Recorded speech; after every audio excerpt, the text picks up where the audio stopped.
the connection with culture and the heritage of Bali, the connection with nature. I think these are what really constitute luxury today. Hello, my name is Renae Leith-Manos. Welcome to this podcast, Where to From Here, featuring conversations about luxury travel and how it's changing in every pocket of the globe.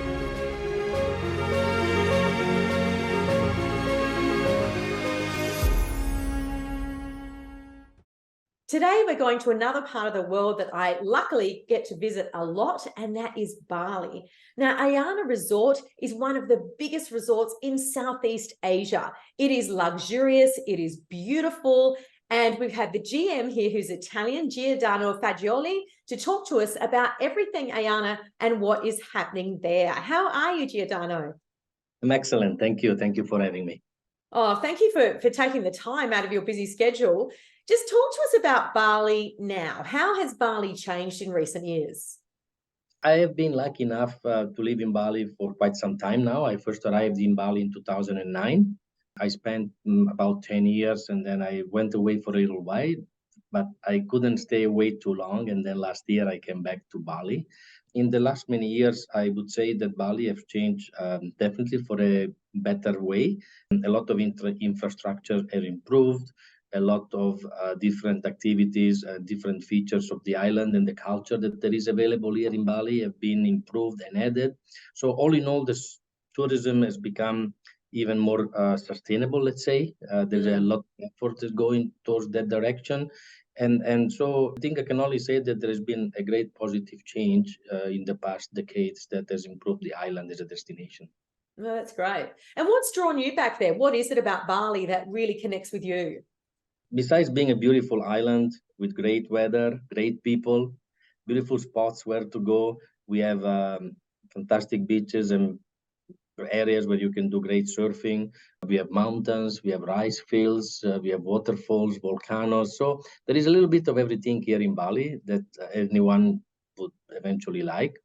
But it's so different to your home country of Italy, which is absolutely beautiful. I mean, just so different, right?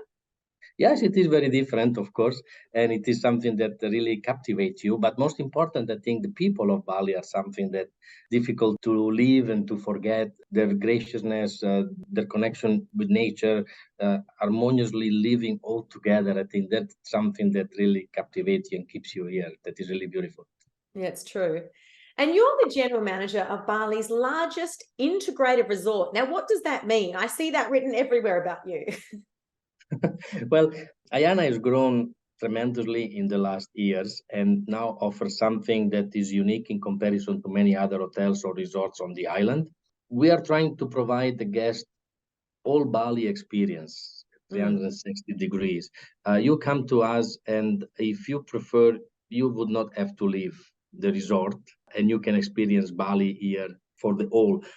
We have cultural experience, we have farming, we have fantastic beach, we have great entertainment, we have classical design for our Ayana resort, we have modern Balinese design into our Segara, we have a very up and energetic design into our Rima hotel. So there is a little bit for everybody, and all facilities and all services are available to all guests staying in all different parts of the resort. So that makes it very unique.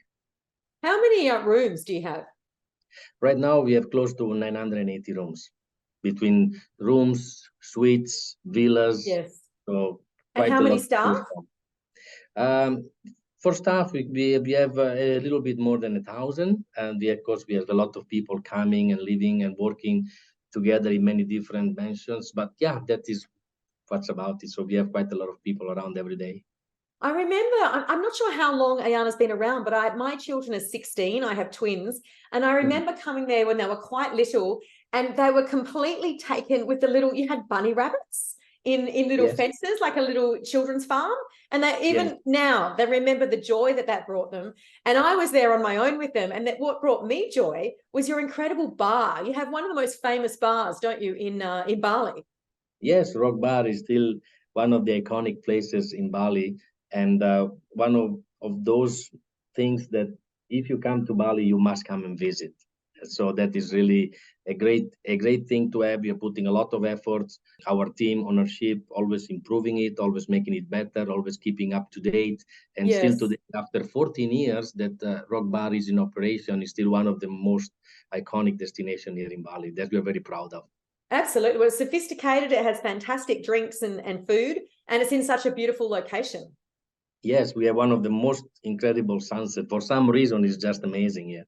Yes. And tell us about the spa. It's some 2,200 square meters. Yes, spa is a very, again, a very unique feature that we have in our resort. We have several rooms, massage rooms of different kinds, whether they are villas, whether they are thalassotherapy rooms, whether they are regular rooms. And we have one of the largest thalassotherapy in Southeast Asia that everybody can eventually try and enjoy. We have different type of massage. We have Balinese massage. We have jiu-jitsu. We have different type of activities. We have sound healing. We have That's big, isn't it? Sound healing is taking over the world now in wellness. yes, we have aerial yoga. So there is something to do for everybody. And we also have a very unique yoga experience in different parts of the resorts that you can have as a sunrise or sunset. So our wellness program and our spa experience is really complete. Wow. That's Really, really beautiful. It's wonderful. And what are you finding that luxury travelers are demanding from you now that you've never seen before? What is very important, even more today than it was maybe a few years ago, is the experience that we can give to our guests. Something that they are not eventually having the opportunity to experience at home. The Yes. connection with culture and the heritage of Bali, the connection with nature. I think these are what really constitute luxury today. Everything is beautiful everywhere. Everything has beautiful furniture, beautiful designs. But what you eventually are missing is the connection with nature, the connection with the people, the heritage, natural beauty. And this is something that we are able to offer here consistently throughout every year. Yeah, no, absolutely. And you Very started your career as a chef. Yes, yes. I got into Bali. I arrived here at the resorts in 2009 in the position of executive chef. And again, the opportunity to professionally grow into a director of food and beverage and then hotel manager, and now finally general manager. Yeah, wow, congratulations. How is food and beverage changing, and what are you changing at Ayana to adapt to the new demands of the luxury traveler in terms of F&B? Right. Well, again, we have been quite fortunate because we have had the opportunity to keep on developing our food and beverage offering in the many years. Right now, we can count up to 26 different outlets, if you want to say. 26, 26 26 bars and restaurants. Between bars, restaurant, kiosks, so quite a lot to choose from. Wow. And that is why I'm saying, if you come to stay with us, if you would like to, and actually let me come to that later, you don't have to leave the hotel because we have all different type of ethnic cuisines. Right. We have all different type of global comfort food cuisines. That I think is the variety of all of these, what makes the experience in staying with us so interesting, because today you feel like having authentic Indian food, it's available. You want to go for some Mexican restaurant food, it's available. Anything that you may want to have is there, including the Balinese, of course, and in Indonesian. So the variety and the offering, I think, is what is really important. We try to keep it as authentic as possible. We try to keep it also as unique as possible wherever it is necessary and available. Yeah. And I think that is what attracts people. But we have a lot of travelers coming back to Bali because Bali is being a destination for a long time. Yes. And many are coming and staying with us saying, we would love to come to Bali for the feeling, for what we feel and experience once we are here, but we don't necessarily need to go out. We just want to be here and enjoy. So that is something that is quite unique and powerful. About Ayana, yeah, I know a lot of people in Australia, some of my friends who only stay there, exactly what you're saying. They won't stay anywhere else. Yeah. What do you think? Why is there such a strong relationship between Australians and Bali? I mean, even now in this new era of travel, Australians are the number one visitor right now in Bali. True. Why do you think this relationship has persisted for so long? Well, I think in many ways, I believe, of course, the vicinity makes it a little bit more easy to access. But again, I think the opportunity of being in this community, in this environment. And I think that once you come here, you meet not only with Balinese or Indonesian or other travelers, but you keep meeting many different people from different parts of Australia with the same interest, whether it Yeah. is traveling, whether it is hiking, whether it is surfing, whether it is clubbing. And I think it makes it like a unique destination where to go and attracting Australians, I think, to come. You can choose any kind of entertainment, any kind of accommodation. So it's very open. Yeah. No, it's true. It's true. And being Italian, when you look at the big picture and look at the world, what locations are leading the world in terms of luxury? I believe Europe has many niche, many unique destinations. Yes. Of course, you mentioned about Italy. If we talk about summer traveling, the southern part of Italy offer some unique areas. We know the island of Capri, we know the island of Ischia, we know the coast of Positano and Amalfi, and the France Riviera, of course, is very famous. Greece, there is a lot to choose from. And when it comes to Southeast Asia, I think, of course, Bali remained the number one sought out destination for many reasons. Of course, Thailand has a lot to offer. Vietnam now has a lot to offer. But I think our connectivity here is quite strong. That is what the infrastructure has grown in the past. Our airport received direct flights from all over, from so many destinations. That's the key, isn't it? The airports and the flight routes are the key. It's very accessible. And like I say, it's convenient. Language, it's easy to speak. You can learn, and then everybody speak English good enough for having the opportunity to communicate without challenges. And again, like I said, anything that you want is here, from the mountain to the sea to the farming to the nightlife. So everything is available. So tell me, how would you compare the luxury hotel business in, say, Italy to Southeast Asia or there in Bali? What are the differences in the hotels and the way that they operate? I think what makes Bali especially unique is just the service that we are able to render here. It's so much from the heart. It's so spirited still.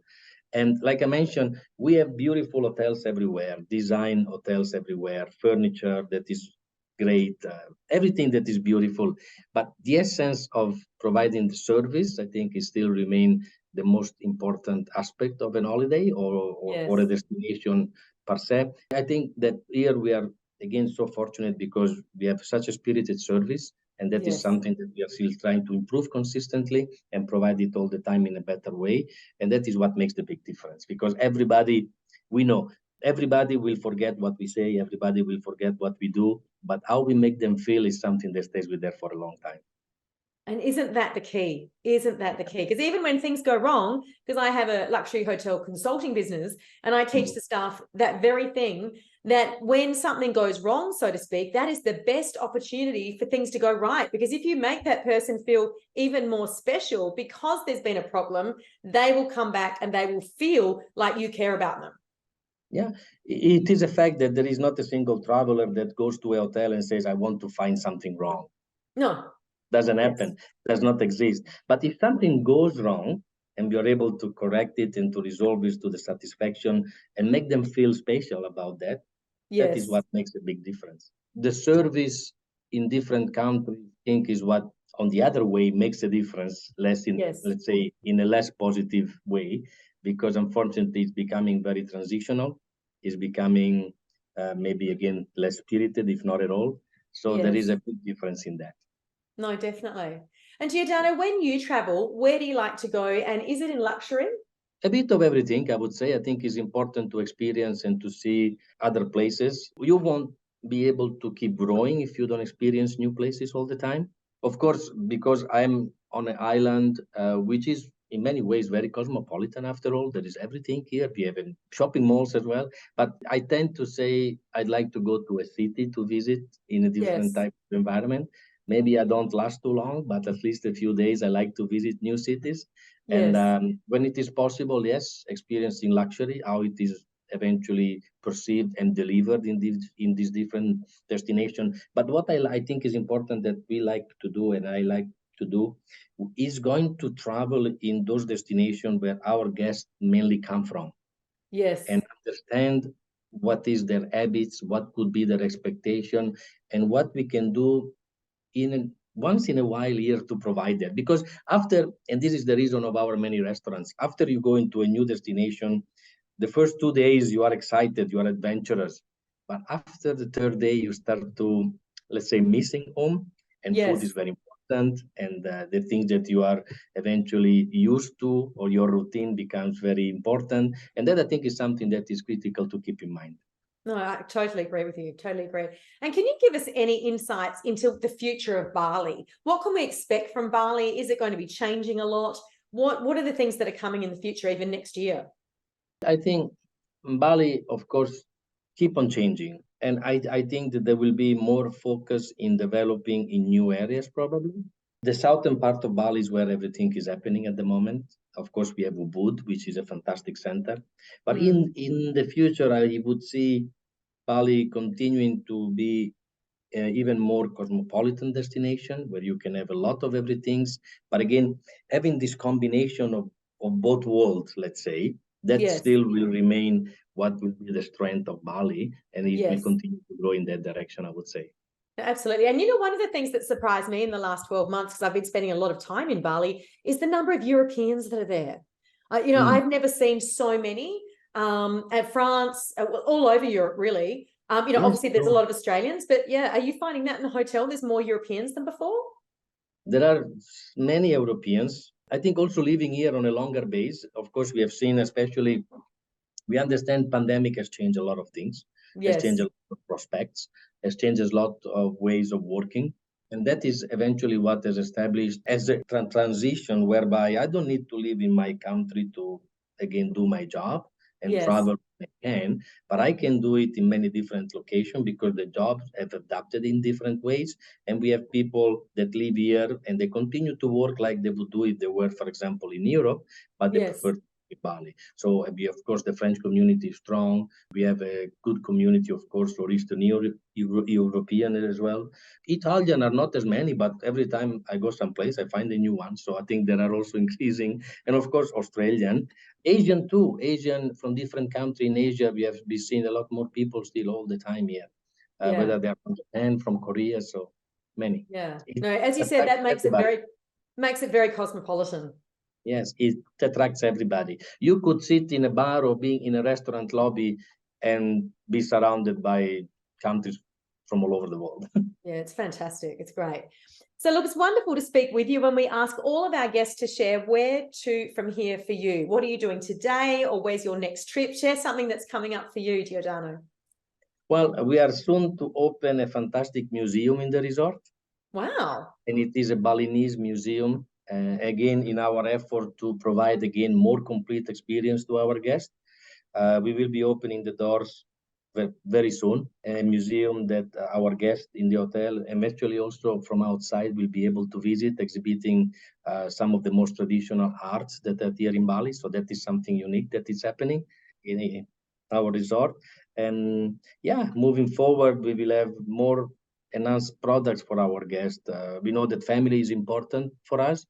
So how do we keep the young guests entertained in different ways is also very important, but in ways that are structured correctly, let's say, something that could be also giving you some additional knowledge, different interests, but also at the same time, great joy, whether it is a playground that provides you with opportunities for learning. So we have a lot of things in store and that we are working on. We will make some adjustments along the way, but there's a lot of commitment for our ownership, involvement, and passion in making this resort a fantastic destination always. Wow. Well, I can't wait to come and see it. I can't believe I haven't been there, you know, since the pandemic. I'd love to come and meet you. I'd love to come and see what you've done to the resort and how it is. And I'd just love to come and have a coffee with you. It'd be wonderful. Will be great. Yes, absolutely. Or maybe a champagne. Yeah, that's also good too. Giordano, thank you for your time. Ayana is such a wonderful resort, and it's just wonderful to spend this time today speaking to you and hearing all about fabulous Bali. Thank you so much. It's been a real pleasure. Take care. Have a wonderful day. Thank you. Thank you. Thank you. Bye now. Bye-bye. Don't forget to subscribe here and follow us on Instagram and Facebook for regular travel updates. You can also hear our episodes on Spotify and Apple Podcasts.